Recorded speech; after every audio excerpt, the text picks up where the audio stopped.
अब हम देखेंगे कि नंबर ऑफ कंपोनेंट्स के बेसिस पर सॉल्यूशन कितने टाइप्स के होते हैं। सॉल्यूशन की वेरियस कैटेगरीज है। सॉल्यूशन को हम लोग वेरियस टाइप्स में क्लासिफाई करते हैं कि कितने टाइप्स के सॉल्यूशंस हो सकते हैं, और इनका बेसिस में हमारा जो आता है वो सबसे पहला आता है कि नंबर ऑफ कंपोनेंट्स, कितने कंपोनेंट्स मिलकर के सॉल्यूशन को बना रहे हैं। दूसरा, जब हम क्लासिफिकेशन करते हैं सॉल्यूशन का तो उसमें हम लोग फिजिकल स्टेट को कंसिडर करते हैं कि फिजिकल स्टेट के बेसिस पर सॉल्यूट का फिजिकल स्टेट कैसा है, सॉल्वेंट का फिजिकल स्टेट कैसा है, इस बेसिस पर। और एक थर्ड कैटेगरी आती है, वो है सॉल्युबिलिटी के बेसिस पर, मींस कि कितना अमाउंट सॉल्यूट का डिसॉल्व हो रहा है सॉल्यूशन। तो हम लोग सबसे पहली कैटेगरीज में आ रहे हैं, और वो है on the basis of number of components, जितने कंपोनेंट से मिलकर के बने हुए हैं सॉल्यूशन, उस बेसिस पर सॉल्यूशन कितने तरह का होता है। तो ऑन सबसे पहले आ रहा है बाइनरी सॉल्यूशन।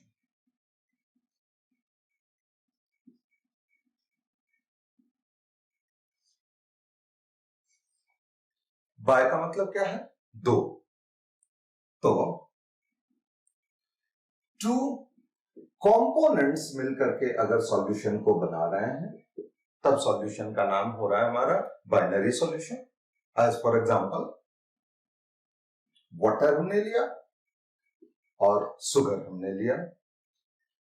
वाटर है, सॉल्ट है, सॉल्ट में NaCl भी हो सकता है, KCl भी हो सकता है, Na2SO4 भी हो सकता है, K2SO4 भी हो सकता है, एंड सो ऑन। फिर वाटर में इथेनॉल भी हो सकते हैं। इथेनॉल एक कंपोनेंट है और मीथेनॉल दूसरा कंपोनेंट है। इस दो कंपोनेंट ने मिलकर के सॉल्यूशन को बनाया। तो ये दोनों के भी अगर होमोजीनियस मिक्सचर फॉर्म हो रहे हैं तो ये बाइनरी सॉल्यूशन की कैटेगरी में आएंगे। बेंजीन और टोल्यूइन, हेक्सेन,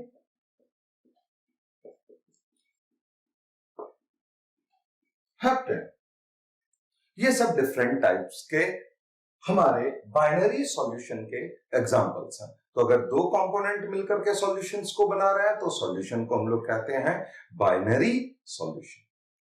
अब हमारे पास नेक्स्ट है टर्नरी सॉल्यूशन। टर का मतलब क्या हो जाएगा? थ्री। तो अगर तीन कंपोनेंट से मिलकर के कोई सॉल्यूशन बन रहे हैं तो ऐसे सॉल्यूशन को हम लोग टर्नरी सॉल्यूशन कहते हैं।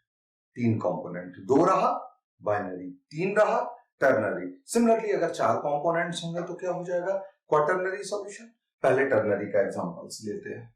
जैसे वाटर है हमारे पास, इसमें हमने शुगर भी ऐड कर दिया और इसमें हमने सॉल्ट भी एक ले लिया। लेट अस कंसीडर NaCl और KCl या कोई भी एक सॉल्ट ले लिया। हमेशा एक बात का ध्यान रखना है कि जब भी हम लोग सॉल्यूशन बनाएंगे तो कंपोनेंट्स आपस में रिएक्ट नहीं करने चाहिए, वो सिर्फ मिक्स होने चाहिए। अगर रिएक्शन हो गया तो फिर वो मिक्सचर नहीं है, तब तो वो कंपाउंड के फॉर्मेशन का केस आएगा। जैसे हमने लिया वाटर और मिथेनॉल और हमारा है क्या? इथेनॉल। ये तीन कंपोनेंट्स हैं। अब एक सवाल आपके लिए कि हमने लिया है वाटर को, एक हमने ले लिया मिथेनॉल को और एक हमने ले लिया CH3COH एसिटिक एसिड को। इस सॉल्यूशन में हमारे पास तीन कंपोनेंट्स हैं, एक वाटर, दूसरा मिथेनॉल, तीसरा एसिटिक एसिड। क्या ये सॉल्यूशन के एग्जांपल्स हैं? आंसर है बिल्कुल भी नहीं। ये सॉल्यूशन नहीं होगा। रीजन सोचिए। रीजन ये है कि ये अल्कोहल है और ये कार्बोक्सिलिक एसिड है। अल्कोहल और कार्बोक्सिलिक एसिड एक दूसरे के साथ रिएक्ट कर जाते हैं और जब रिएक्शन हो जाएगी तो वो मिक्सचर का एग्जाम्पल नहीं है, तो यह सॉल्यूशन नहीं होगा। तो अगर कभी ऐसे कंपोनेंट्स को मिक्स किया हुआ रहे जो रिएक्ट करें तो ध्यान रखें कि आप ऐसे केसेस में सॉल्यूशन टर्म का यूज नहीं करेंगे। हाँ, लेकिन अगर इसी मिथेनॉल के साथ साथ एक और हमने कंपोनेंट ले लिया CH3 CH2 CH2OH, अब ये मिक्सचर होगा क्योंकि ये भी अल्कोहल और ये वाटर, इनका आपस में रिएक्शन नहीं होता। ना, अब आता है हमारे पास क्वाटरनरी सॉल्यूशन। क्वाटरनरी सॉल्यूशन समझ में आ रही है बात हमें कि क्वार्टर वर्ड का मतलब होता है 4, तो अगर 4 कंपोनेंट्स मिलकर के सॉल्यूशन बनाएंगे तो उसे हम लोग क्वाटरनरी सॉल्यूशन कहेंगे। इसमें कंपोनेंट्स कितने हैं हमारे पास? तो 4 कंपोनेंट्स हैं। एक को एग्जांपल बोलिए, सोचिए 4 कंपोनेंट्स को मिलाते हैं। जैसे वाटर था, इसमें हमने NaCl ले लिया, इसमें हमने KCl ले लिया और इसमें हम ले लेते हैं MgCl2। ये 4 कंपोनेंट्स हैं और ये चारों आपस में रिएक्ट नहीं करते हैं, तो 4 का ये मिक्सचर है। तो ये एग्जांपल आ गया हमारा क्वाटरनरी सॉल्यूशन का। अगर मेनी कंपोनेंट्स होंगे, इसी तरह से अगर हम आगे चलते चले जाएं तो हो जाएगा हमारा पेंटेनरी सॉल्यूशन, हेक्सेनरी सॉल्यूशन। बेसिकली जब बहुत सारे कंपोनेंट हो तब हम लोग नाम यूज करते हैं क्या? पॉलीनरी सॉल्यूशन। अब बात है पॉलीनरी सॉल्यूशन की। पॉलीवर्ड का मतलब ही होता है मेनी। तो अगर बहुत सारे कंपोनेंट्स हो तब ऐसे सॉल्यूशन को हम लोग पॉलीनरी सॉल्यूशन कहते हैं। अब इसके एग्जांपल में क्या आ सकता है? ढेर सारे कंपोनेंट्स किसमें? तो एक इसके एग्जांपल को अगर हम लेते हैं तो एक आता है एयर कंटेंट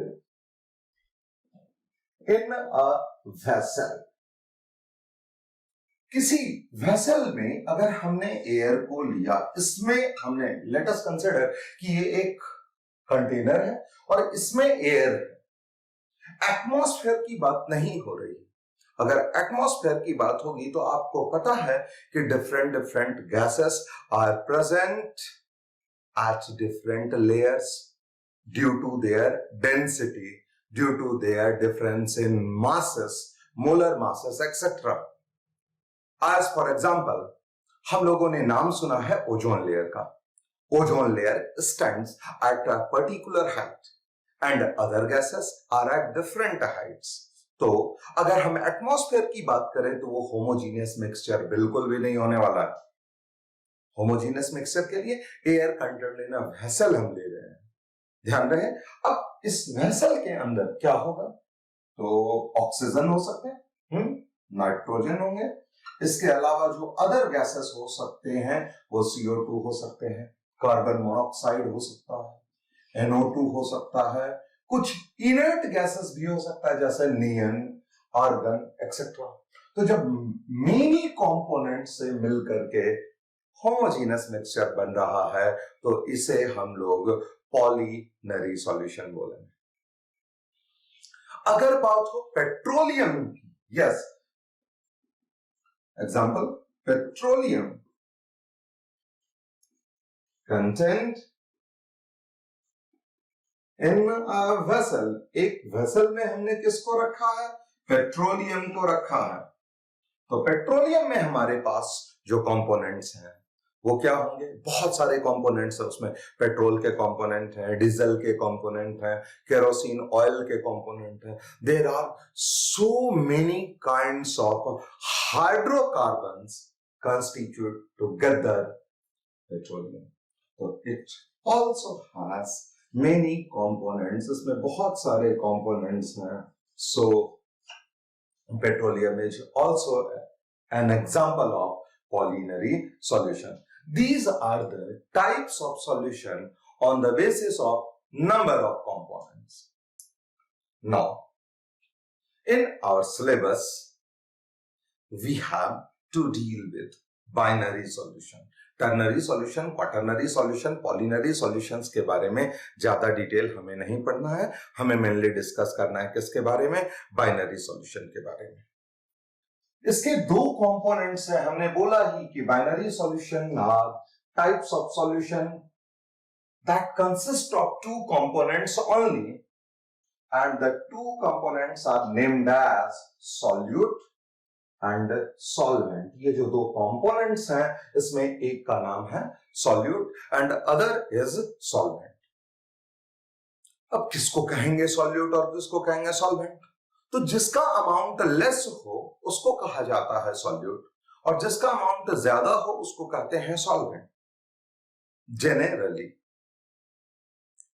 कुछ जगह ऐसा है जहां पर भी वाटर का अमाउंट कम है फिर भी हम उसे सॉल्वेंट कंसीडर करते हैं और ऐसा इसलिए तब वहां पर एक लाइन आती है water is considered as universal solvent और फिर वहां पर डेफिनेशन थोड़ी चेंज होती है और एक और एडिशनल पॉइंट हम लोग ऐड करते हैं सॉल्यूट और सॉल्वेंट के डेफिनेशन में और वो है on the basis of physical state.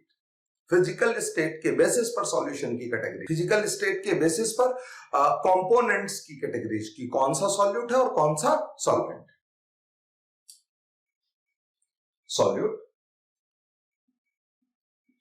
Components of solution